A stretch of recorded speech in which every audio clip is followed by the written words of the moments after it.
Noticentro 1, CMI. Buenas noches, bienvenidos a las noticias. Los siguientes son los 3 hechos más importantes de hoy en Colombia. La ministra de Trabajo presentó hoy una nueva reforma laboral en el Congreso. El proyecto, radicado en la Cámara de Representantes, sigue enfocado en fortalecer los derechos de los trabajadores. Esto es lo que dice la ministra. Algunos artículos incluyen la contratación a término indefinido como regla general, que la jornada laboral se reduzca de 47 a 42 horas a la semana y que se fortalezcan los derechos sindicales y de huelga. Adicionalmente, la reforma incluye artículos para proteger labores como el trabajo en plataformas digitales, trabajo rural y nuevos empleos verdes y sostenibles.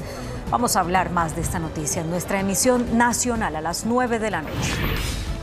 Luego de la controversia desatada por la queja de 3 grandes EPS del país sobre falta de recursos, el ministro de Salud, Guillermo Alfonso Jaramillo, anunció la creación de un sistema de auditorías para revisar cómo se manejan los dineros entregados a esas entidades. Ampliación de esta noticia en nuestra emisión nacional a las 9 de la noche.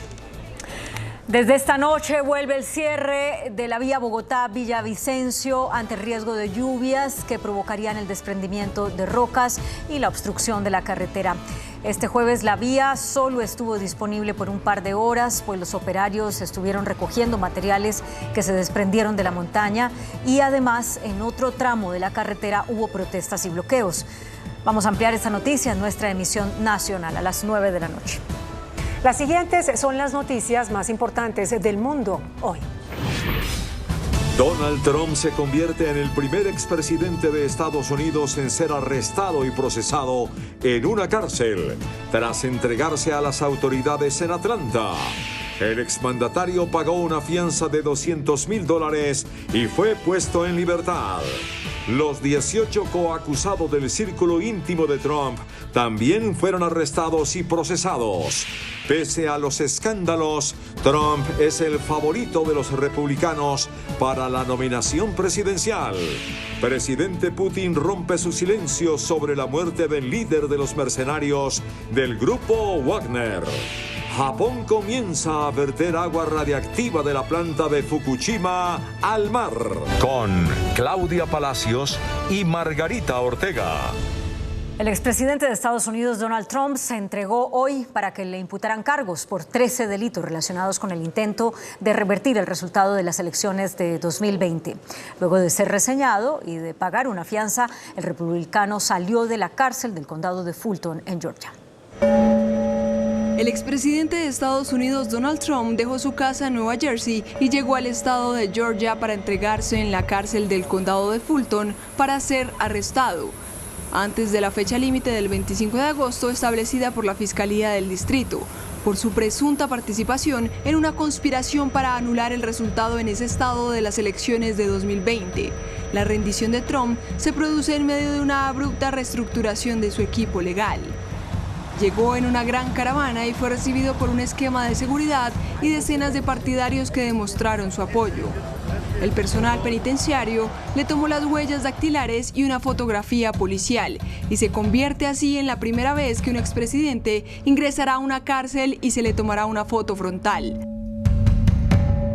Tras este procedimiento y después de depositar los $200,000 de fianza acordados con la Fiscalía, el magnate quedó en libertad. Trump aceptó además de la fianza otras condiciones de liberación, incluido no utilizar las redes sociales para atacar a los coacusados y testigos del caso. Has taken place here is a travesty of justice. We did nothing wrong. I did nothing wrong. And everybody knows what they're doing is election interference. They're trying to interfere with an election. La fiscal de Fulton, Fannie Willis, acusa al republicano de 13 delitos por haber liderado un complot con 18 aliados para revertir los resultados electorales en Georgia, donde Trump perdió por un estrecho margen contra el actual presidente, el demócrata Joe Biden. El procedimiento de entrega al que ya se sometieron 12 de los 18 acusados también implica registrar una serie de datos para los archivos de la administración penitenciaria, como la altura, el peso, el color de la piel y de los ojos. La acusación del condado de Fulton es el 4º caso penal contra Trump desde marzo, cuando se convirtió en el primer expresidente de la historia de Estados Unidos en ser acusado. Entre tanto, decenas de manifestantes se presentaron ante la prisión en Fulton, en Atlanta, para protestar contra la detención temporal y el procesamiento del expresidente Donald Trump. Con carteles que afirmaban Trump es culpable, pero de ser sensacional, decenas de seguidores del exmandatario republicano se presentaron en los alrededores de la cárcel de Fulton, en Georgia, para rechazar las acusaciones de fraude electoral en contra del millonario. Varios de ellos viajaron desde otros estados para respaldar al republicano. Literally right before everyone's face, weaponize the justice system. This is crazy. It's sad, and I never thought I would see it in my life. Otros grupos locales incluso señalan que de lo que se le acusa a Trump ni siquiera es un delito y también ha sido practicado por los demócratas, pues forma parte del sistema. This is America. We don't have walls up. We actually allow people to question an election. We are able to audit. We are able to live freely, and the Democrats have done that as well. Trump se convirtió hoy en el primer expresidente de la historia de Estados Unidos en ser acusado formalmente en 4 procesos criminales distintos y enfrenta 91 cargos. Y 2 acusados más de subvertir las elecciones del 2020 se entregaron a la justicia también en Georgia. Mark Meadows, quien fue jefe de gabinete del entonces presidente Donald Trump, y Harrison William Prescott Floyd, un partidario del republicano, se sometieron al procedimiento en la cárcel del condado de Fulton. Ya van más de una decena de personas que se han entregado por este caso, entre quienes se destaca Rudy Giuliani, quien fue alcalde de Nueva York y también abogado personal de Donald Trump. Pese a los escándalos y las acusaciones en su contra, Donald Trump se sigue perfilando como el gran favorito de los republicanos para competir en la carrera a la Casa Blanca en 2024.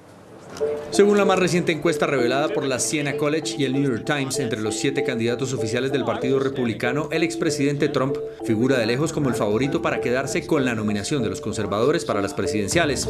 El sondeo revela que Donald Trump encabeza la lista con 54% de la intención de voto republicana, seguido de lejos por el gobernador de Florida, Ron DeSantis, que tiene el 17%. En tercer lugar figura el ex vicepresidente Mike Pence con el 3%, empatado con el senador de Carolina del Sur, Tim Scott, con el 3%, y con la ex embajadora de Trump ante la ONU, Nikki Haley, con el 3%.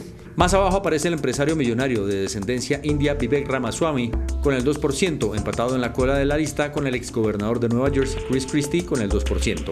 Aunque Trump no estuvo presente en el primer debate oficial de los candidatos republicanos, fue el centro de atención del evento y parece que nadie lo podrá destronar, pese a los escándalos y las acusaciones.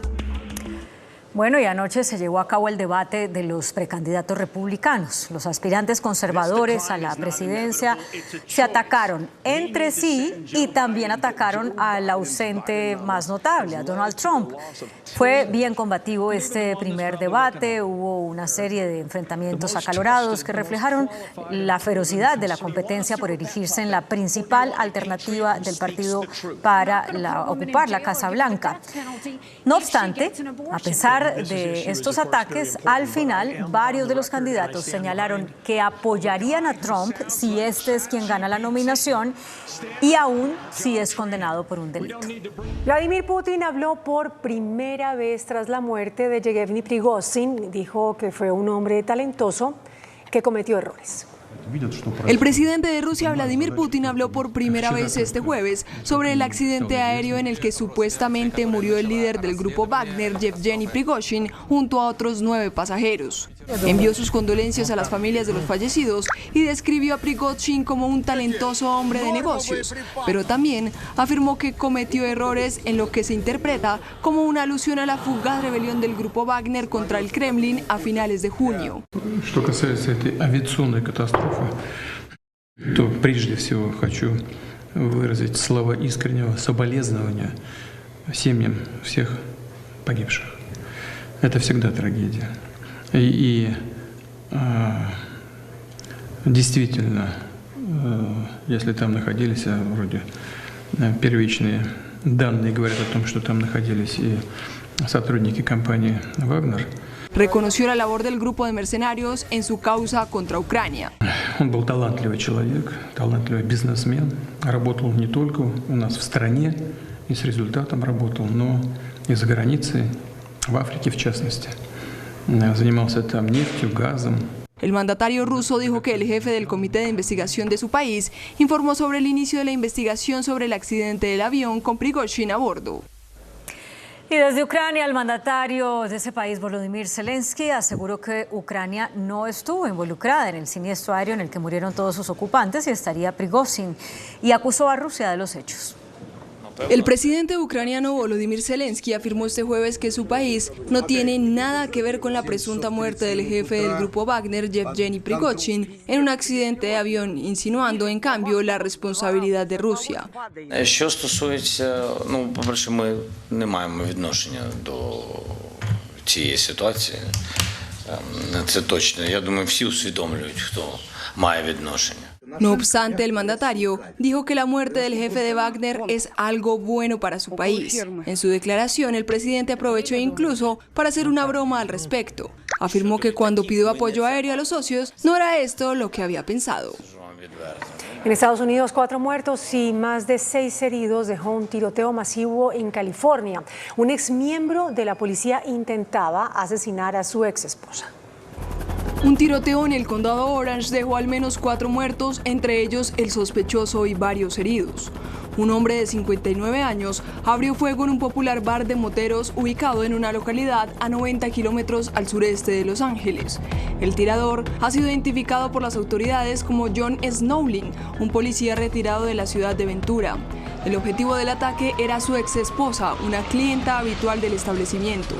La mujer sobrevivió y se encuentra hospitalizada y el tirador se encuentra entre las víctimas del tiroteo. El incidente ha dejado a 6 personas heridas de bala, quienes fueron trasladadas al hospital. La vida de 2 de ellas corre peligro. Los servicios de emergencia lo consideraron un tiroteo masivo, lo que provocó un fuerte despliegue de la policía. Los primeros uniformados que respondieron a la alerta llegaron después de 2 minutos. Los agentes dispararon contra Snowlin, quien respondió con la escopeta contra los policías y fue abatido en el estacionamiento del restaurante. Japón inició hoy el polémico vertido de aguas residuales de Fukushima en el Océano Pacífico. Entre tanto, China prohibió los productos del mar procedentes de Japón. La empresa Tokyo Electric Power informó hoy que se dio inicio a la controvertida liberación de aguas residuales radiactivas tratadas de la central nuclear de Fukushima al Océano Pacífico. Dice que planea liberar un total de 7.800 metros cúbicos en un periodo de 17 días. La liberación de agua se suspenderá inmediatamente y se realizará una investigación si se detecta alguna anomalía en el equipo de descarga o en los niveles de dilución de las aguas residuales. El gobierno pidió a los ciudadanos que confíen en ellos y en la ciencia, y no en noticias falsas relacionadas que amenazan a la industria pesquera del país. Mientras tanto, un grupo de manifestantes realizó una protesta en una playa cerca de la central en contra de la liberación. Y como veíamos, China tomó decisiones frente al vertido de aguas de Fukushima. El país asiático prohibió entonces los productos del mar procedentes de Japón después de que Tokio comenzara a liberar agua radiactiva tratada, intensificando dramáticamente una disputa que ya es bastante tensa entre los 2 vecinos. El Departamento de Aduanas de China anunció que dejaría de importar todos los productos acuáticos originarios de Japón. Esto significa que la prohibición podría limitar potencialmente otros productos oceánicos, además de los mariscos, como la sal marina y las algas. Panamá tomará medidas contundentes sobre migración en el Darién, en la frontera con Colombia, la semana que viene. Juan Manuel Pino, ministro de Seguridad de esa nación, anunció la implementación de un paquete de medidas que podría incluir el cierre de la frontera con Colombia ante el paso desbordado de migrantes que llegó a 308.000 personas entre el 1 de enero y el 23 de agosto. El funcionario calificó como insuficientes las medidas adoptadas por los países del sur y dijo que ante los graves daños al ecosistema y las poblaciones que habitan la región fronteriza, el gobierno panameño se ve obligado a tomar medidas radicales. Muy buenas noches. Una de las noticias más importantes del día hoy es nuevamente el futuro de las EPS. Nuestro invitado de esta noche es el doctor Félix Martínez. Él es el director de la Administradora de Recursos Públicos de la Salud, conocida como ADRES. Es decir, la entidad que maneja el dinero, incluyendo el que el Estado le gira a la CPS para aseguramiento en la salud. Doctor Martínez, muchas gracias por esta invitación muy amable. Buenas tardes. Pues primera pregunta, ¿cuánto le gira ADRES, usted, al sistema de salud? 84 billones de pesos al año para este año 2023. 84 billones. Billones. 84 billones. Billones. ¿Y cuál es la fuente de abastecimiento de eso? 2/3 recursos públicos del gobierno y 1/3 las cotizaciones y otros pequeños recursos de impuestos, de armas, municiones, SOAT, otros pequeños recursos. 84 billones. 84 ¿Y billones. ¿Y usted qué hace con esa plata? Repartirla sagradamente mes a mes a las EPS. ¿A las EPS? Fundamentalmente. 84 billones. 84 billones. ¿Y las EPS qué hacen con ese dinero? Deben garantizar los servicios de salud a los ciudadanos. Ese es el sistema que actualmente está vigente. ¿Y funciona? Bueno, tiene muchas deficiencias en muchos sentidos. Tenemos problemas de equidad, tenemos problema de la cobertura efectiva de servicios en los territorios, tenemos 1,5 millones de quejas al año graves, de las cuales un 40% son por peligrar la vida y por falta de atención oportuna. Tenemos problemas de administración de los recursos por parte de algunas EPS, tenemos problemas de quiebra de EPS que dejan deudas a los hospitales y clínicas del país, tenemos problemas de desfinanciamiento de los hospitales en los territorios. El sistema tiene, en términos generales, la necesidad de ser reevaluado y repensado, y por eso estamos en un proyecto de debate nacional alrededor de la reforma a la salud. Pero, a ver, doctor Martínez, reevaluarla, revisar el sistema de salud para estatizarlo. Bueno, yo no creo que ese sea el término. Te voy a poner un ejemplo, porque lo que se ha hablado, lo que ha señalado el gobierno y el presidente muy claramente es que recuperar el control del manejo de estos recursos que hoy no tienen un adecuado control. Y lo que se ha negociado... Perdón que le interrumpa. Los 84 billones de pesos que usted maneja al año, ¿no tiene ningún control? Los 81 billones se entregan a las EPS para que presten servicios de salud, pero una vez entregados a las EPS, el Estado no los controla. ¿No los audita? No los audita. Recibe un informe al final del año de servicios y costos prestados que utiliza para calcular la UPC del año siguiente, pero nunca ha habido una auditoría sobre los servicios que prestan las EPS. Es decir, el dinero que usted, como director, presidente, gerente de ADRES, le giran cada año a las EPS, ¿no tienen vigilancia? Prácticamente no, porque ese es el sistema. Se supone que en manos de ellos es un manejo privado y ellos pueden hacer con el dinero pues lo mejor posible. Unos dicen que lo hacen muy bien, otros medianamente, otros parece que lo hacen mal. Unos se contratan a sus propios amigos, instituciones, otros reparten mejor los recursos. Es decir, hay de todo como en botica. Mejor dicho, doctor Martínez, el sistema es insostenible. En estos términos se está volviendo insostenible para garantizar los servicios a los ciudadanos por un lado, e insostenible en que se desbordan los gastos por el otro lado. Por ejemplo, cuando no hay control sobre el gasto en un rubro específico que se llama presupuestos máximos, que paga algunas moléculas nuevas y otros servicios que no están pagados en la mensualidad de la UPC, cosas especiales aparte. Ese rubro se dispara un 40-50% anual. No hay presupuesto que soporte un incremento del 40-50% anual. Ningún presupuesto. Incremento de costos. Incremento de costos de ese orden. Pero entonces, razón tiene el presidente Petro cuando dice que no es posible que las EPS, que son privadas, manejen los 84 billones de pesos. 81 de los 84 los manejan las que EPS. usted maneja, que son públicos. Sí, que son públicos. Fundamentalmente es decir, públicos, incluidas la posición del gobierno es: no es posible que el sector privado maneje a su antojo, libremente, sin auditoría adecuada, en recursos públicos. Yo no lo podría decir mejor. ¿Ya ve? ¿Y entonces qué hacer? Reformar el sistema. Y ya hay un acuerdo. En la Comisión Séptima del Congreso se llegó a un acuerdo ya con los partidos políticos, por eso pasó en primera vuelta, en el sentido de que las EPS permanezcan como administradoras, pero no manejen libremente los recursos. Por ejemplo, para contratarse yo con mis propios negocios, que es un problema de la integración vertical. Los mismos partidos propusieron que se acabara. Es decir, porque si yo manejo unos dineros del sistema para contratar a mis propias entidades, pues eso no es perfectamente transparente. Es decir, no estoy en función directa de los intereses de los usuarios, sino de mis propias IPS o de mi propia prepagada, etcétera, etcétera.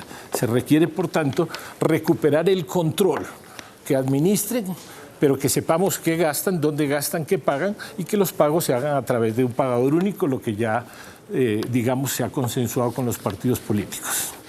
El expresidente César Gaviria, doctor Martínez, en una declaración pública que expidió hoy, defendió las EPS, porque al fin y al cabo él fue el creador de la Ley 100, por supuesto, que defendió en el Congreso el expresidente Uribe como ponente, y siendo el creador de la Ley 100, él dice que a ese sistema se debe que más del 90% de la población en Colombia tenga seguro de salud a través de EPS. Por supuesto, porque el Estado lo paga. Porque el Estado paga el seguro de cada ciudadano de Colombia.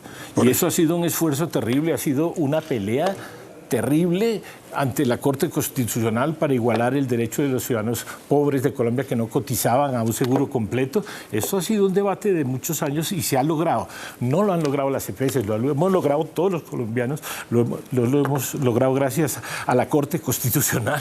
Hemos logrado que los derechos y el aseguramiento universal prevalezca. Y eso hay que defenderlo. La seguridad social es un patrimonio de los estados, de los pueblos, y eso es una ganancia. Y sí, hemos avanzado en seguridad social, pero eso no quiere decir que la gestión de esa seguridad social esté funcionando bien. Pero entonces, doctor Martínez, como dice el mismo señor expresidente Gaviria, ¿para qué acabar lo que está funcionando?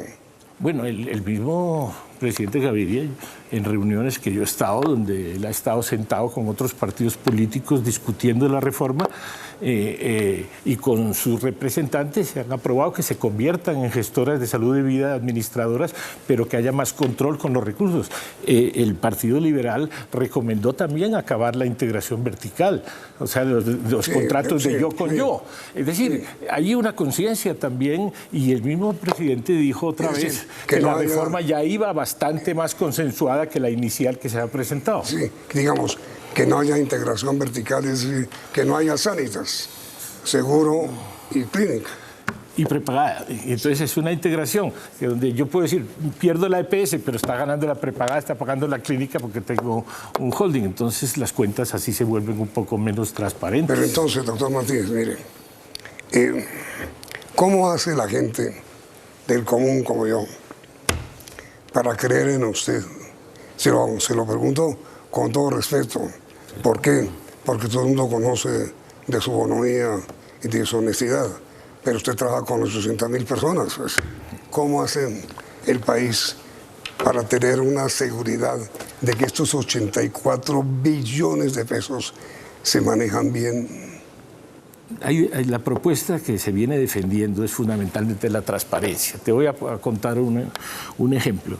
Nosotros pagamos a los hospitales otro tipo de servicios y a las clínicas del país, como el SOAT cuando no tienen SOAT los vehículos, los accidentes de tránsito. Había una falta de claridad sobre cuánto le debe y cuánto es de cada hospital. El ADRES hoy le manda un extracto mensual a cada clínica y hospital del país para que sepan en qué estado está su cuenta, qué está cobrando. Es decir, el punto en el sistema, el punto más importante es que haya transacción, cada transacción sea transparente, esté publicada, qué se le pagó, a quién, a qué tarifa y por qué servicio. Y que todas las universidades, todos los académicos, todos los ciudadanos puedan consultar cómo se gasta cada peso en salud. A usted, doctor Martínez, ¿le gusta la CPS? En el estado actual es problemático. Ya algunas de ellas entienden que es mejor, además, no asumir un riesgo financiero, que el riesgo financiero lo asuman ellos, cobren un 8% por administración, porque es que asumir el riesgo financiero, yo tengo que responder, me cueste más o menos, implica que hoy se quejen de que no les alcanza, pero cuando tienen utilidades entonces no se quejan. O sea, si es asegurador, tiene que responder por las ganancias y las pérdidas. Si es gestor, como se propone y en el acuerdo con los partidos, va a cobrar un 8% de administración y no va a asumir el riesgo de pérdidas enormes. Dicho de otra manera, doctor Martínez, cuando se creó la Ley 100, surgieron 100 y pico de EPS. Sí, hoy subsisten 15 o 20 y tantos. 20 y tantos. 23. Lo cual conduce a esta pregunta. ¿Qué se hizo la plata que recogieron las 100 y pico de EPS que desaparecieron y a las cuales se le aportó? Dejaron 27 millones de deudas a los hospitales y clínicas del país. 27 billones de deudas, las 100 liquidadas, las 90 y tantas liquidadas. ¿Y quién paga esa plata? Esa es buena pregunta. No, pero la respuesta. Porque es un privado que quedó debiendo. Y nada. Y nadie responde. Mejor dicho, los hospitales y clínicas, públicas y privadas, perdieron esa plata. Perdieron esa plata. No puede ser. Sí, señor. De ahí viene el gran déficit de la salud. Y ahí sí hay déficit. Los hospitales y clínicas han tenido que asumir un costo enorme por este mal funcionamiento de los aseguradores. La afirmación que hace el señor expresidente Gaviria, quien es además de jefe del Partido Liberal, el creador de la Ley 100 que fundó las EPS, en su declaración pública de hoy dice lo siguiente: los problemas que el sistema de salud ha venido acumulando a lo largo de estos años de forma estructural y con una visión a largo plazo y puntual, y específicamente la actual crisis financiera a la que nos estamos refiriendo, sin destruir el actual sistema, pero corrigiendo sus fallas. Su opinión. Mi opinión es que la crisis no es fundamentalmente financiera. El gobierno incrementó un 25% los aportes este año, que es muy significativo, más que ningún año. La UPC se incrementó un 16%, de modo que no hay una crisis financiera. La situación que están presentando parcial estas EPS están alegando que en las grandes ciudades hay un incremento importante de la demanda. Eso hay que analizarlo como se analiza todos los años para el cálculo de la UPC. Pero no se puede hablar en términos de que hay un desfinanciamiento porque mensualmente el Estado les gira 6.5 billones de pesos y no se van a quedar sin dinero en septiembre. Igual van a recibir en septiembre, en octubre, en noviembre, en diciembre. Los recursos están asegurados. Pero sí hay una crisis sistémica y hay que mejorarlo. En eso tiene razón el presidente Gaviria. Pero entonces, ¿qué hacer? Pues estamos en una democracia, Yamil. El Congreso está resolviendo. El Congreso ha buscado las fórmulas intermedias. Los partidos políticos han propuesto transformar a las EPS en gestoras, recuperar el control y la transparencia de los recursos. Han propuesto fortalecer la atención primaria, llegarle a los territorios donde no le están llegando, el mercado no le interesa y están abandonados los servicios. Es decir, hay que reformar, hay que resolver muchas cosas, pero yo creo que estamos en una democracia y los partidos son suficientemente maduros, tienen dificultades en las negociaciones políticas del gobierno. Sí, pero te voy a contar un ejemplo. Un congresista conservador, cuando se aprobó finalmente en la Comisión Séptima el proyecto de ley, dijo, mire, yo quiero manifestar algo, yo voté no en contra todo el tiempo porque mi partido me lo ordenó, pero en mi departamento, en Arauca, no funciona ningún servicio, esto es un desastre y yo quiero la reforma. Te voy a poner cuál es la situación. en términos claros es ese. Hay un problema serio estructural que hay que resolver, pero estamos en una democracia, tenemos una garantía, el gobierno no puede reformar el sistema sin pasar por el Congreso. Sí, y hay una Corte Constitucional, entonces, que nos ha dado garantía de la seguridad social en Colombia. De modo que yo no tendría miedo a que el Congreso siga debatiendo. Pero mira, doctor Martínez, tres de las más importantes EPS, como son las que integran Sura, Colsanitas y Compensar, ya dijeron en un comunicado oficial, en un documento público, que no pueden seguir funcionando por falta de recursos a partir del mes entrante. Yo creo que están exagerando. Pues exageraron, ¿no? Pero lo dijeron. Ellos, su función, obviamente, es buscar más recursos. La función de ASEMI, la agremiación de las EPS, siempre está presionando por recursos. Ellos dicen que tienen... Perdón, dice usted que esa es una presión de ellos para que les den más recursos. Hombre, siempre ha existido esa presión. Por encima de los 84 billones. Por supuesto, pero también ya le contestó el ministro hoy que más de 84 billones, más del esfuerzo que ha hecho el gobierno nacional este año, habría que ir a una nueva reforma tributaria o recuperar los aportes patronales que se quitaron en las últimas reformas tributarias a la salud. Pero entonces ¿qué van a hacer las tres aseguradoras, las EPS, quiero decir, si mantienen su amenaza? Pues yo no creo, yo creo que se les fue la mano un poquito, nosotros les contestamos con las cifras, ellos hablan de unas cifras de deuda que les tienen de la liquidación del acuerdo de punto final del gobierno anterior, de que hay unas deudas de COVID, se cerró el FOME, la pandemia y no liquidó las últimas cuentas. Ellos están pendientes de algunos recursos, pero esos no son, frente a los 80 billones, no son recursos significativos. Sí, hay algunas cosas que el Estado tiene que garantizar. De hecho, algunas de estas se incluyeron en el plan de desarrollo para que esas deudas que dejó el Estado se reconozcan por deuda pública, porque no las podemos pagar de los recursos ordinarios de UPC que son sagrados. Entonces, sí, hay unas pequeñas deudas, pero no creo que la situación sea tan dramática como para que dejen de prestar servicios.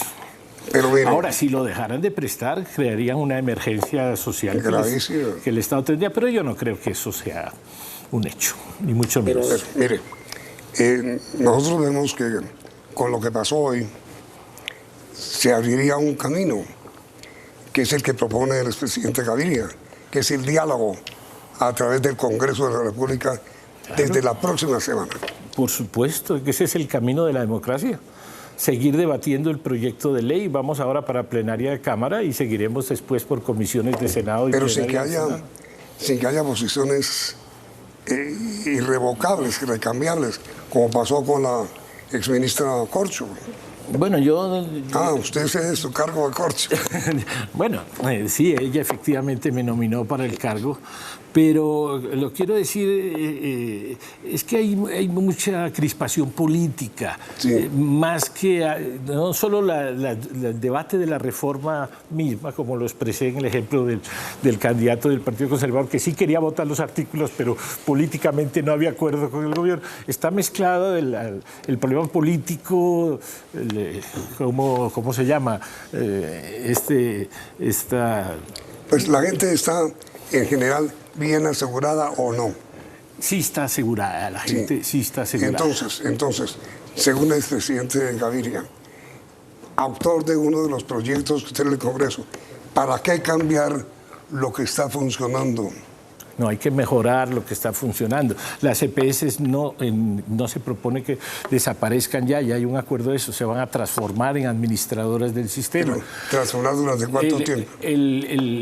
Los hospitales y clínicas privadas van a seguir haciendo el 70% de los servicios, sea el sistema como quede, porque es lo que tenemos.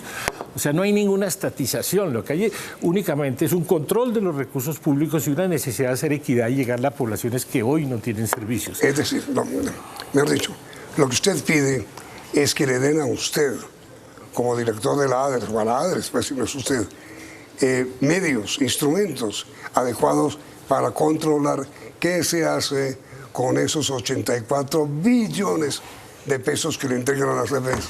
Mira, las EPS tendrían que autorizar los servicios y auditarlos y después pedirle a la ADRES que los pague. Obviamente, al pedirle a la ADRES que los pague, ya sabríamos exactamente qué se está pagando, a qué precios. Recuperaríamos la transparencia en el control, no es más. No es más el cambio fundamental. Es decir, lo fundamental es que las EPS se dejen auditar. Yo creo que se dejen controlar, no manejen los recursos tan libremente, pero sí ordenen y atiendan y ordenen los servicios de los ciudadanos, que es lo que propone actualmente el proyecto de ley. Ese proyecto de llevar el tema al Congreso, pues comienza la semana entrante. Correcto. Y si hay tiempo hasta septiembre, que es ya... Bueno, en eso no puedo ser yo adivino. Es difícil entender todos los mecanismos del Congreso de la República. Mientras tanto, usted, como director de ADRES, va a seguir girándole a las EPS. Correcto, salvo algunas excepciones. En este caso tenemos la emergencia de La Guajira, que vamos a empezarle a girar directamente a los hospitales para poner equipos ambulatorios que atiendan a las comunidades, salvo excepciones muy concretas y las órdenes de giro directo. Hay un mecanismo que se llama el giro directo, que funciona en el régimen subsidiado y que aplica también para algunas cosas del régimen contributivo, que implica que las EPS digan que un porcentaje del dinero que reciben se gire directamente a los hospitales en el mismo paquete que les corresponde a ellos. Pero es por orden de las EPS. A mí me dicen gírele a estos hospitales tanto de mi porción, o sea, les adelanto a los hospitales una porción. Ese mecanismo ya existe y pues, digamos, ha venido creciendo. Y lo que usted dice, doctor Martínez, que es una especie de lo de Sura y lo de Sanitas y lo de compensar, que es una especie de caña. No diría caña, están preocupados, como todo administrador y gerente, apenas ve un que va yendo un desbalance. Pero usted me acaba de decir exagerando. Bueno, exagerando no. Revisemos con despacio porque... ¿Pero es caña o no es caña? Yo no diría que caña, es preocupación, pero no es una crisis financiera total de ellos tampoco. Pero perdón, Tico, una de dos, con todo respeto por usted, doctor Martínez, o es caña o no es caña. Media caña. A medias, o sea, en unos aspectos tiene una preocupación real, en otros están exagerando. Mitad caña, mitad realidad. Mitad caña, mitad verdad. Supongamos que la válida es la mitad verdad. Sí. ¿Qué hacer si los tres se van? Y vuelvo a insistir, yo no creo. Entonces, yo no creo que los tres se vayan. Hemos acordado unas mesas de trabajo con ellos para ver por qué tienen un exceso de demanda este año frente al estimado. Hemos acordado una mesa de trabajo para revisar las deudas que ellos dicen que les tenemos y vamos a trabajar con ellos. No están cerradas ni mucho menos las puertas. Para usted, con muchísimo respeto, es más caña que verdad. Miti, vuelvo y digo, mitad y mitad. Están exagerando. Es decir, ellos pueden expresar sus preocupaciones, yo les dije, y pueden decir, y tengo estos cálculos, yo no estoy de acuerdo con algunos, con otros sí, pero no pueden decir que van a dejar de atender a los ciudadanos porque eso sí es. Es decir, amenazar al pueblo colombiano y ponerlo, y eso sí no lo aceptamos. Eso sí no lo acepta el gobierno colombiano, lo ha dicho el ministro, de decir, vamos a dejar a la gente sin atención. Mejor dicho. Eso no se puede decir, y ahí se les fue la mano. La mitad caña no se acepta. Exactamente. ¿Y cómo hacemos para saber qué va a primar? Si la mitad caña o la mitad... Estaremos trabajando con ellos en comisiones de trabajo, unas en el ministerio para revisar por qué dicen que se les han incrementado mucho los gastos. Eso requiere unos análisis técnicos muy importantes. Uno al primero, si el hijo le dice que la mesada no le alcanza, uno no dice, bueno, tome. Yo voy a ver qué es lo que ha pasado que la mesada no le alcanza. Y por otro lado, vamos a revisar con cuidado las cuentas, aquellas viejas, a ver si hay alguna posibilidad de que alguna haya sido mal glosada. Sí, porque era un sistema, el de punto final, que estableció el gobierno anterior, por el cual había que llegar a un acuerdo sobre cuánto se les reconocía, tenían que firmar y ese acuerdo quedaba definitivo y no había reclamaciones adicionales. Mejor dicho, lo que dice el presidente Gaviria es la solución al Congreso. Sí, claro. El Congreso es la solución del problema del sistema, como corresponde a una democracia. Ok. Doctor Martínez, muchas gracias. Con mucho gusto. Usted ha sido muy amable con nosotros y esperamos que su solución se atienda. Muchas gracias. Muy amable. Ha sido usted muy amable. Y a ustedes, televidentes, gracias también y los invitamos a continuar aquí en Noticentro 1, CNE. Noticentro 1, CMI. Nueva reforma laboral reduce trabajo a 42 horas semanales a partir de aprobación de la ley. Proyecto fortalece derechos de trabajadores y mejora condiciones laborales. Gremios lamentan que no fueron consultados sobre reforma laboral y piden concertación. Ordenan nuevo cierre en Vía Llano. Peligra 1,5 millones de pollitos. Presidente Petro está enfermo, aseguran gobernadores. Ministro de Salud anuncia que se crearán auditorías para vigilar EPS. Expresidente Gaviria, jefe del Partido Liberal, advierte que peligros en la salud pueden convertirse en desastre. Reconciliación anunciada por el presidente Petro no es indulto, aclara comisionado de paz. Con Claudia Palacios y Margarita Ortega. Iniciamos nuestra segunda hora de noticias. La ministra del Trabajo, Gloria Inés Ramírez, radicó de nuevo el proyecto de reforma laboral en el Congreso de la República con algunas modificaciones. La iniciativa apunta a fortalecer los derechos de los trabajadores, reducir la jornada laboral y modificar el pago de recargos de fin de semana.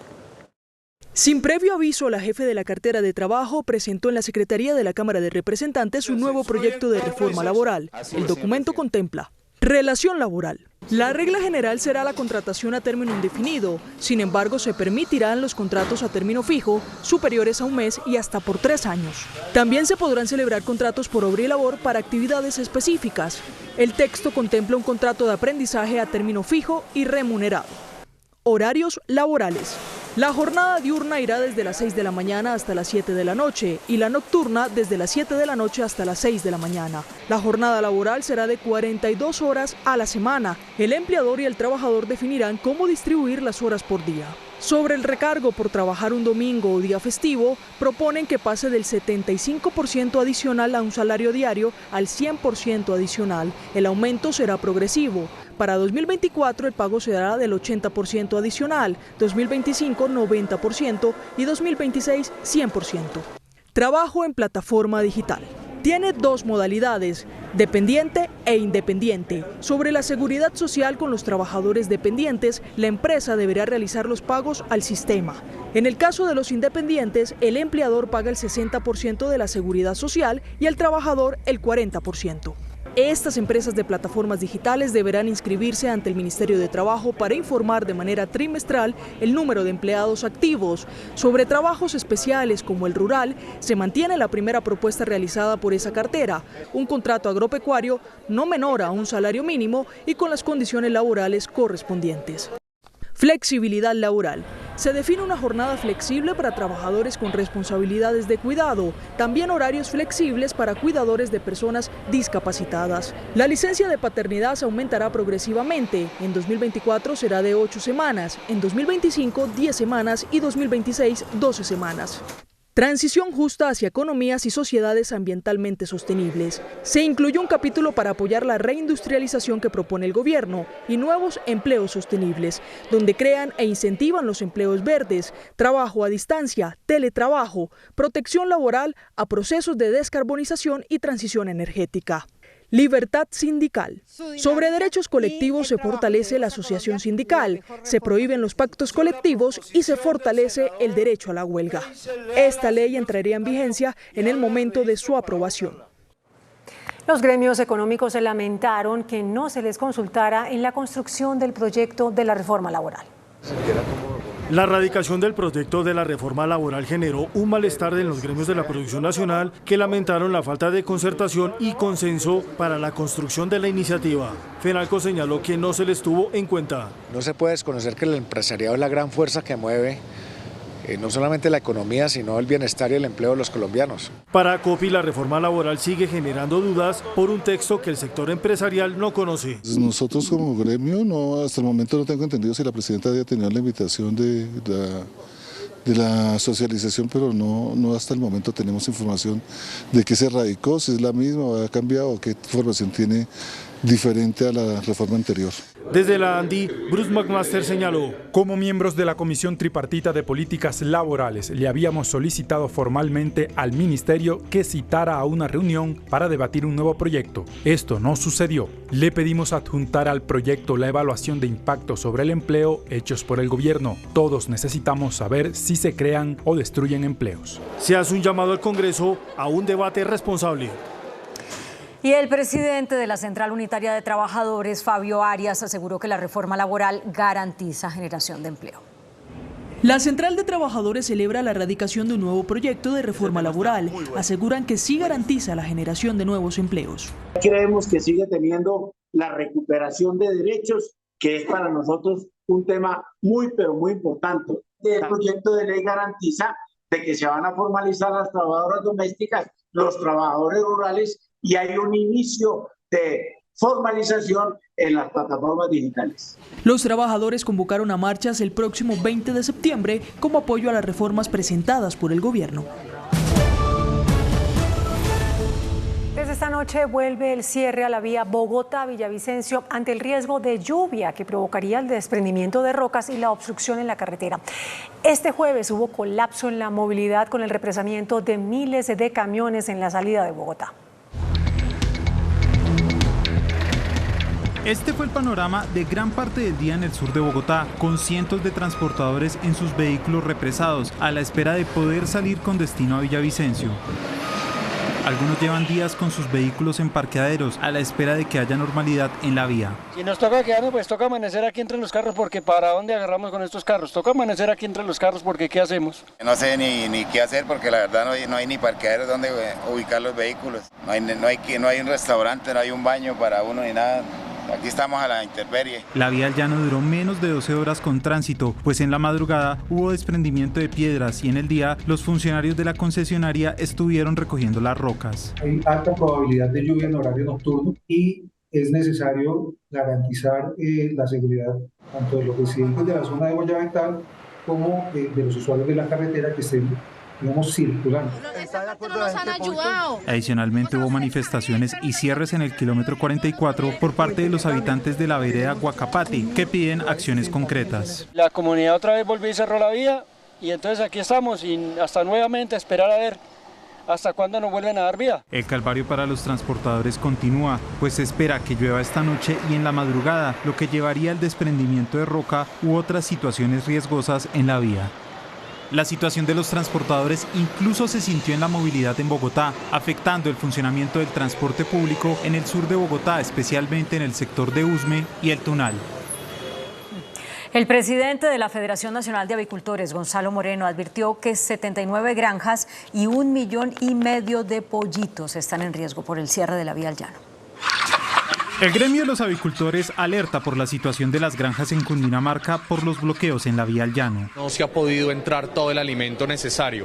Se necesitan más o menos 7 tractomulas al día y los últimos días solo habían podido entrar 2 y 3. Asimismo, no está pudiendo entrar pollito de un día, no está pudiendo entrar gas, alimento balanceado restringido y no se está pudiendo llevar el pollo en pie para su sacrificio en Bogotá. El presidente de FENAVI explica si esta situación puede golpear el bolsillo de los habitantes de Bogotá, Cundinamarca y Villavicencio. Villavicencio produce entre el 3 y el 4% del pollo y del huevo del país, esa zona del Meta. No vemos un efecto directo en eso, pero sí vemos unos sobrecostos muy altos. El gremio pide que se tomen medidas para la reapertura de la vía.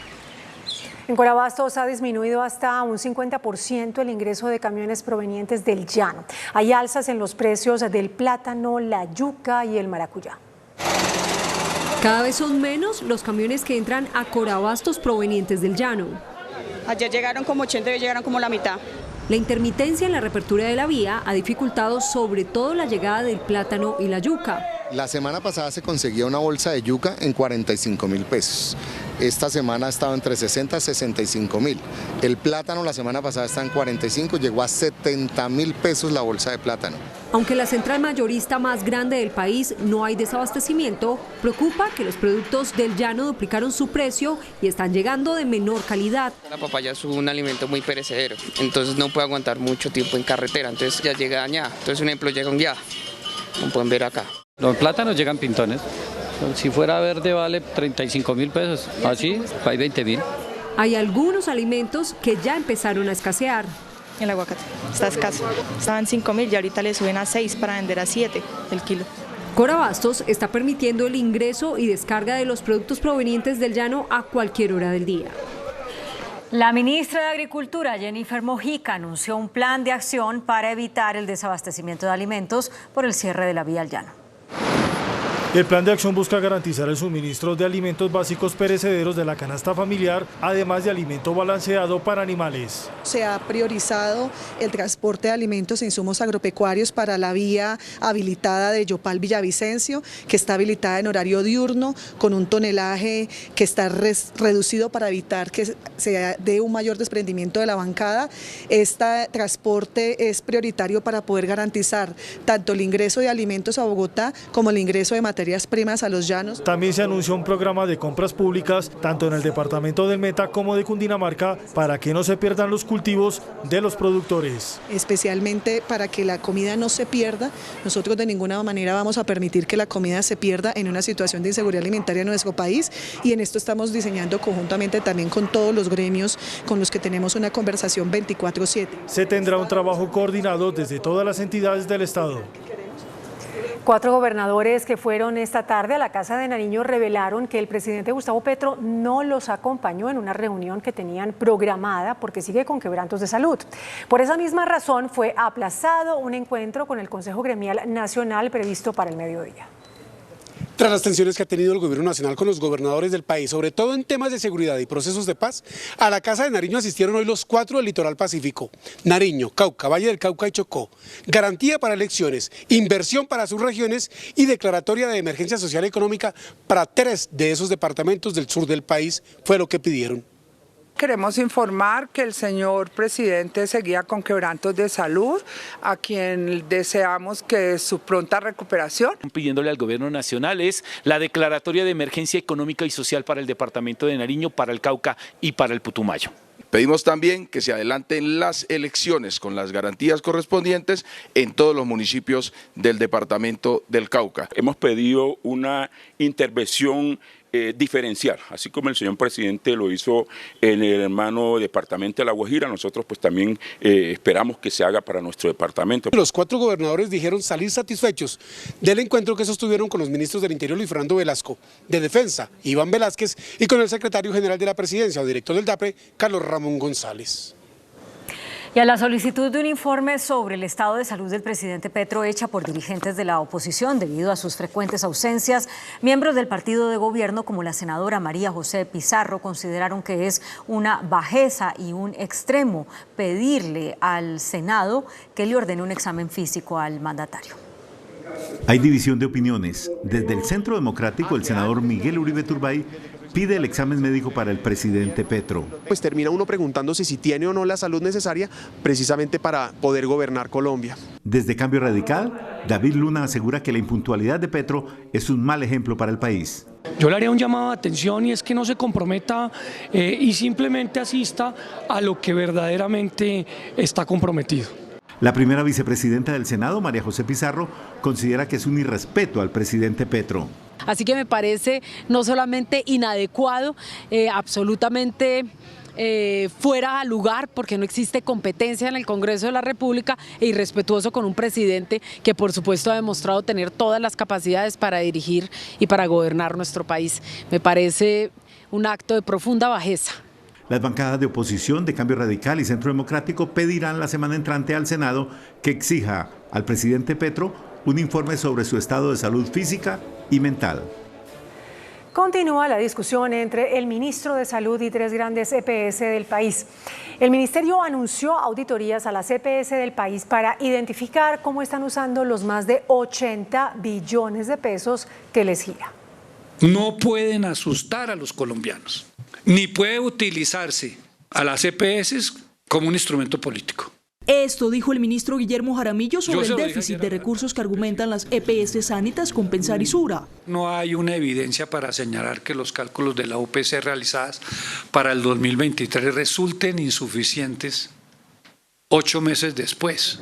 Ante la controversia, el ministro creará un sistema de auditorías para establecer en qué se están gastando los recursos girados a las EPS. Por supuesto, vamos a hacer que todos los informes, y desde hoy mismo, ya le hemos pedido al doctor Félix iniciar unas auditorías de revisión muy clara.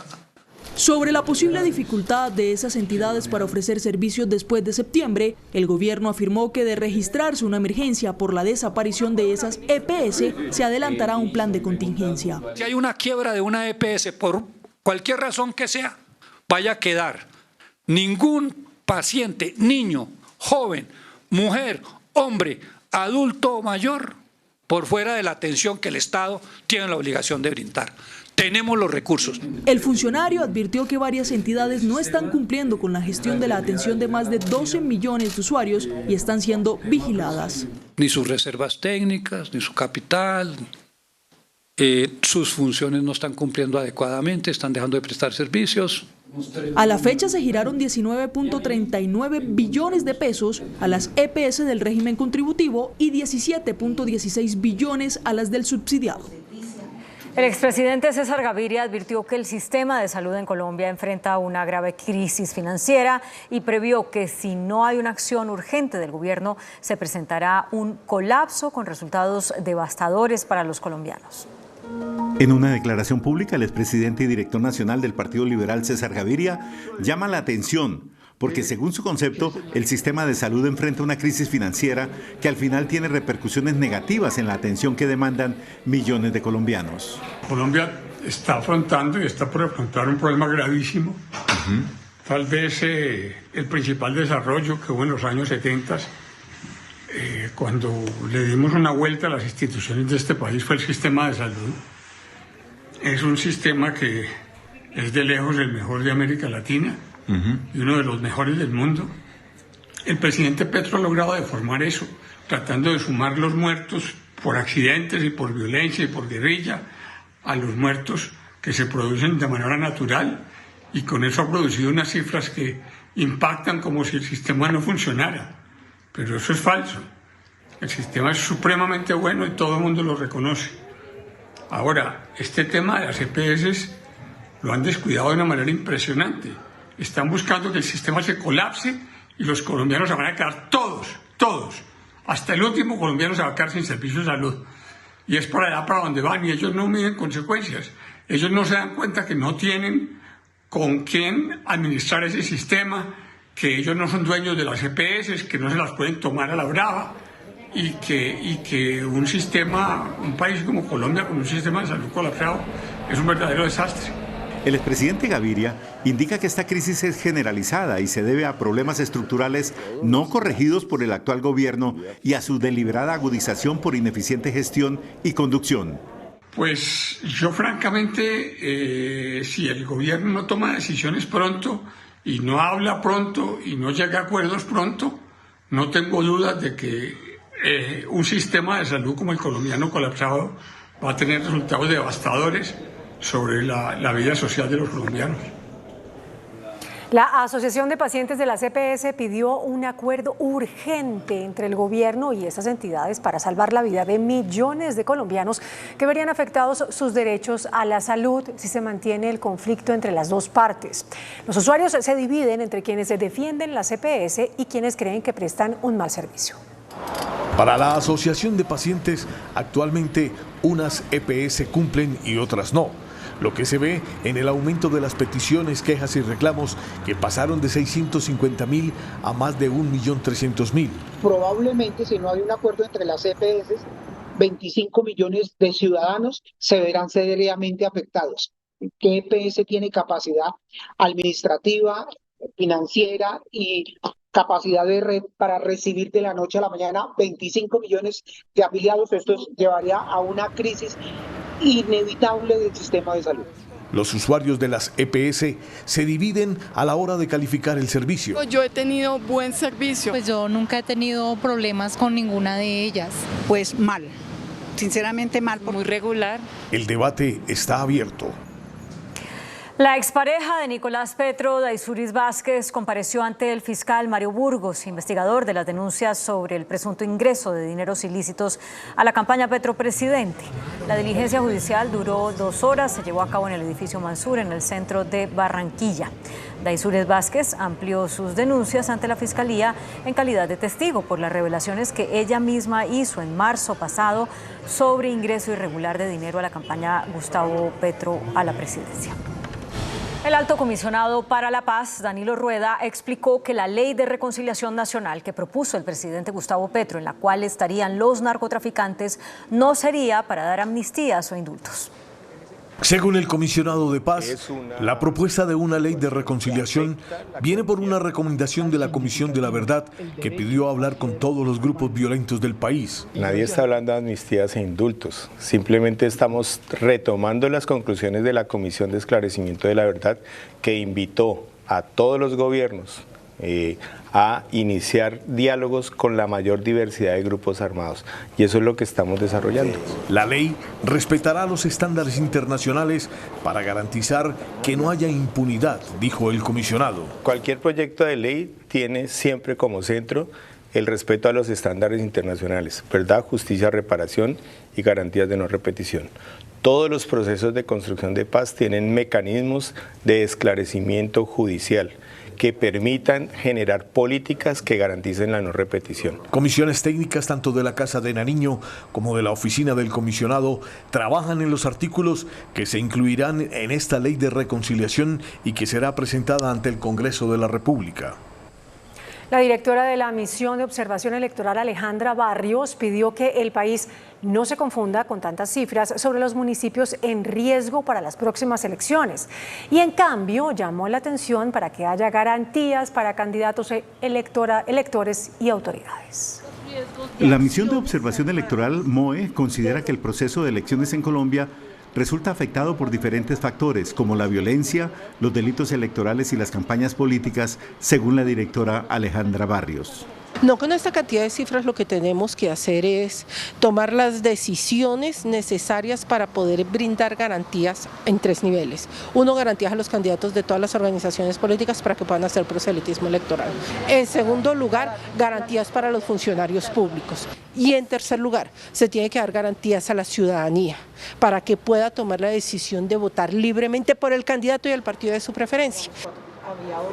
Las fuerzas militares y la policía confirmaron que tienen listo el denominado Plan Democracia para blindar las elecciones de octubre. Por acciones violentas habría cambios de lugares de votación en algunos municipios. Ante algunos actos violentos no se descarta el traslado de mesas de votación. Toda vez que hay algunos puntos que se hace necesario que podamos fortalecer y otros que muy seguramente implicarán que haya un retiro de algunas mesas y fortalecer otras situaciones. La policía, por su parte, activará un protocolo especial de seguridad para los candidatos. Hemos dispuesto unas acciones preventivas, 1.366 acciones preventivas a candidatos a este proceso que se avecina. El ministro de Defensa, Iván Velázquez, desmintió una supuesta cancelación de votaciones. En la distribución de la vigilancia el día de elecciones y en la adopción además durante este tiempo en situaciones particulares en territorios específicos de operaciones de control que generen seguridad. Equipos tecnológicos de las diferentes especialidades estarán al servicio de los sufragantes. Noticentro 1 CMI revela una encuesta sobre la respuesta de la alcaldesa Claudia López a los problemas de seguridad y movilidad en Bogotá. 6 de cada 10 ciudadanos castigan a la mandataria. Noticentro 1 CMI contrató una encuesta con el Centro Nacional de Consultoría para medir la opinión de los bogotanos sobre la respuesta de la alcaldesa a los problemas que más los afectan. A la pregunta, ¿usted siente que la alcaldesa Claudia López ha estado en estos días presente o ausente en la solución de los problemas de seguridad? Ausente 67%, presente 24%, no sabe no responde 9%. Las cifras aumentan, mire, la extorsión en el 80%, los hurtos ya de enero a junio, 70.000 hurtos registrados, ha aumentado el homicidio un 10%. Muchas de las políticas que ella ha implementado han sido completamente de espaldas a lo que prometió durante la campaña y lo que la gente escogió durante la campaña. A la pregunta, ¿usted siente que la alcaldesa Claudia López ha estado en estos días presente o ausente en la solución de los problemas de movilidad de Bogotá? Ausente 62%. Presente 31%, no sabe, no responde 7%. Firmeza con el metro. El metro se tiene que hacer como está diseñado, metro a suba, sin misterio y avanzar. No se deje presionar de Petro. De 1 a 10, pues sencillamente pudo haber obtenido un 3, 5, un 4 en materia de desatención a la seguridad y por unas políticas equivocadas en materia de movilidad. Los estratos medios y altos son los que más castigan a la mandataria y por edades los ciudadanos entre 26 y 40 años. Esta es la ficha técnica.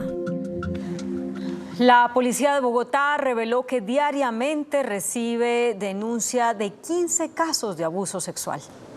La policía de Bogotá reveló un preocupante informe relacionado con abusos sexuales en la capital. De cada 15 víctimas, 5 corresponden a menores de edad. En Bogotá tenemos un reporte aproximadamente diarios de 10 a 15 casos, pero menores de edad tenemos una atención más o menos de 5 a 7 casos diarios que atendemos.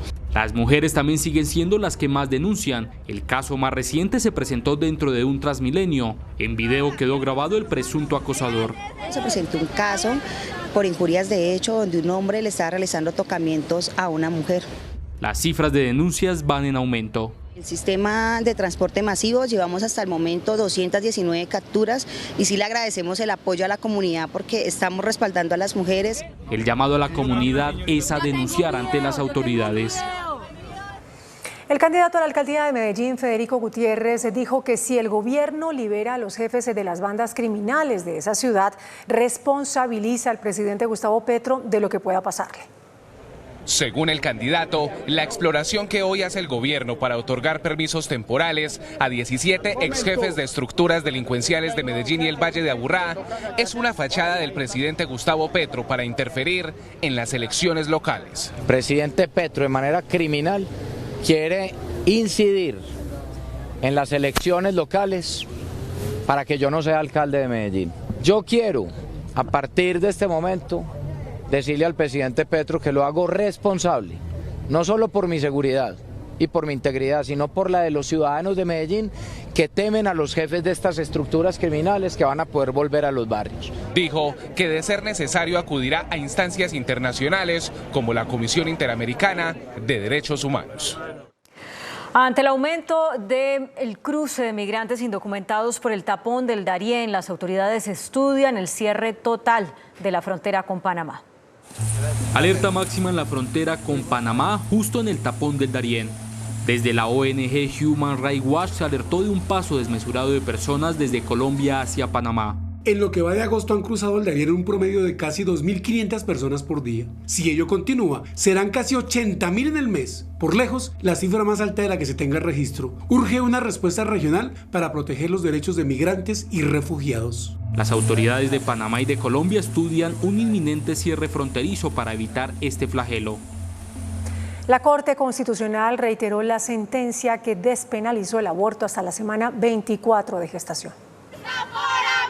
Aunque la despenalización del aborto hasta la semana 24 o sexto mes de gestación se decidió en febrero del año pasado, todavía quedaba en la Corte otra demanda que pedía la despenalización total de la interrupción voluntaria del embarazo. La demanda pendiente había sido radicada por el abogado Andrés Mateo Sánchez, quien alegaba que las restricciones sobre el aborto atentaban contra la dignidad y el libre desarrollo de la personalidad de las mujeres. Al respecto, la Corte no adoptó un nuevo fallo y reiteró que ya se pronunciaron sobre el tema en la sentencia C-055 de 2022, que estableció el aborto libre hasta el sexto mes. 32 oficiales de la policía pidieron el retiro voluntario de la institución. Así se confirma con una resolución ya firmada por el ministro de Defensa, Iván Velásquez. De los 32 oficiales, 18 tienen grado de teniente coronel, 1 de mayor, 6 de capitán, 4 de teniente y 3 de subtenientes. En medio de un hurto a pasajeros de un bus del SITP en Bogotá se presentó una balacera entre policías y ladrones. El saldo, un delincuente muerto y 3 más heridos. Balacera entre ladrones y policías. Pasajeros de un bus del Sistema Integrado de Transporte Público quedaron entre el fuego cruzado. Se logran lógicamente impactar a 3 de estos delincuentes y posterior a esto también en la persecución se logra verificar que uno de estos delincuentes al cual había sido impactado segundos antes había fallecido en el sitio. Segundos antes fueron víctimas de robo.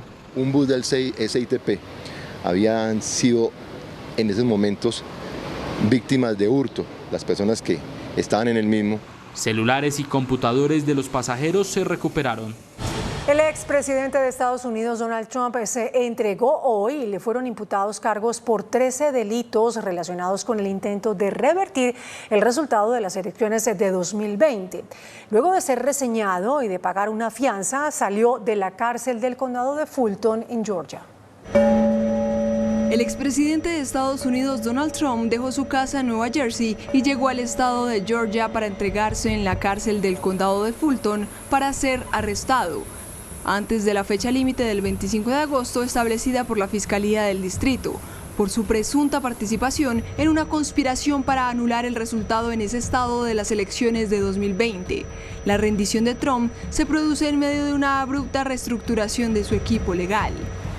Llegó en una gran caravana y fue recibido por un esquema de seguridad y decenas de partidarios que demostraron su apoyo. El personal penitenciario le tomó las huellas dactilares y una fotografía policial y se convierte así en la primera vez que un expresidente ingresará a una cárcel y se le tomará una foto frontal.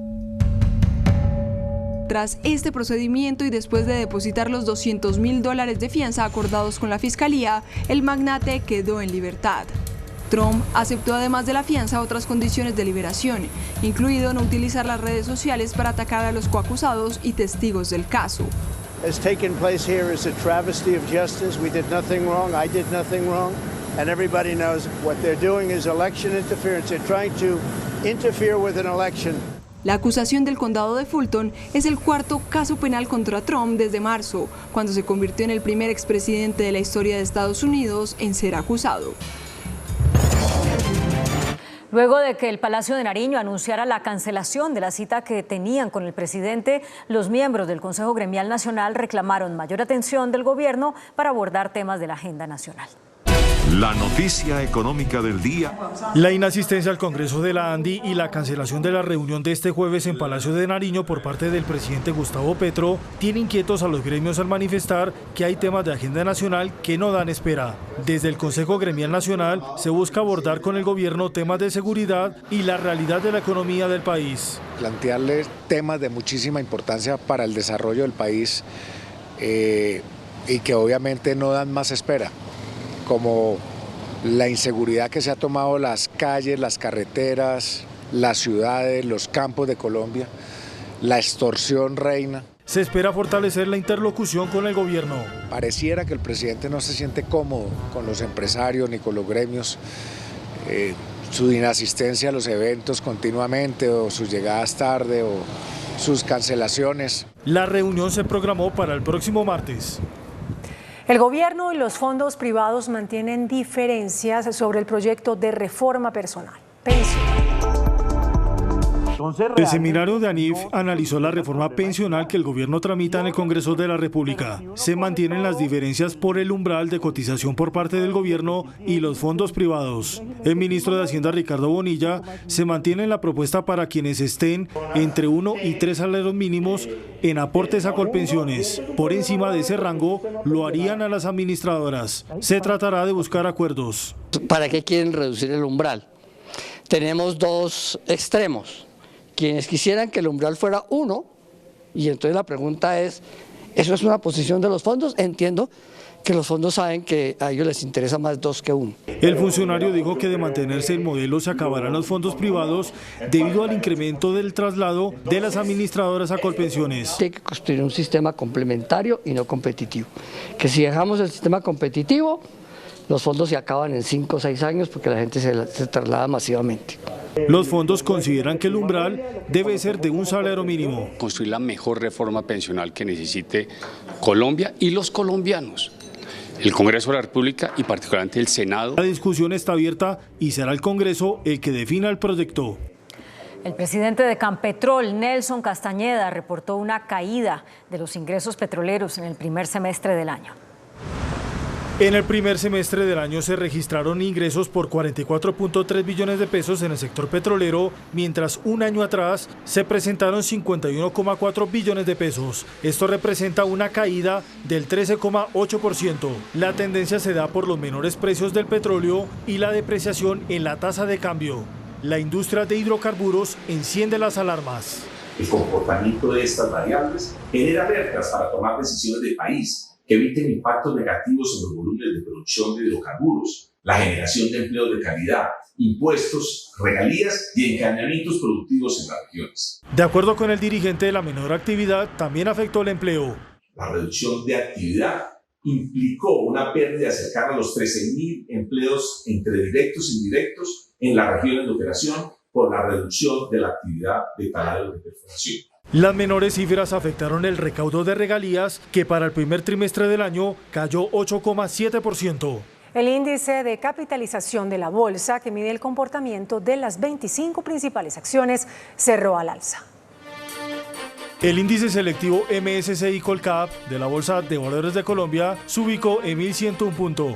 La acción preferencial de Corfi Colombiana fue la que más subió, con una valorización de 3,67% a 12.430 pesos. La acción del Grupo Suramericana fue la que más bajó, con una pérdida de 2,98% a 33.860 pesos. La acción más negociada de la jornada fue la de Ecopetrol, al movilizar más de 9.000 millones de pesos, con una variación negativa de 0,26% a 2.304 pesos.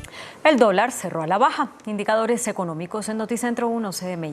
La tasa representativa del mercado que regirá para mañana viernes será de 4.076 pesos con 90 centavos. Los profesionales del cambio compran la divisa en promedio en 3.920 pesos y la venden en 4.000 pesos. Un euro cuesta 4.419 pesos. La libra de café en Nueva York se cotizó a $1.54. El azúcar se transó en 24,29 centavos de dólar la libra.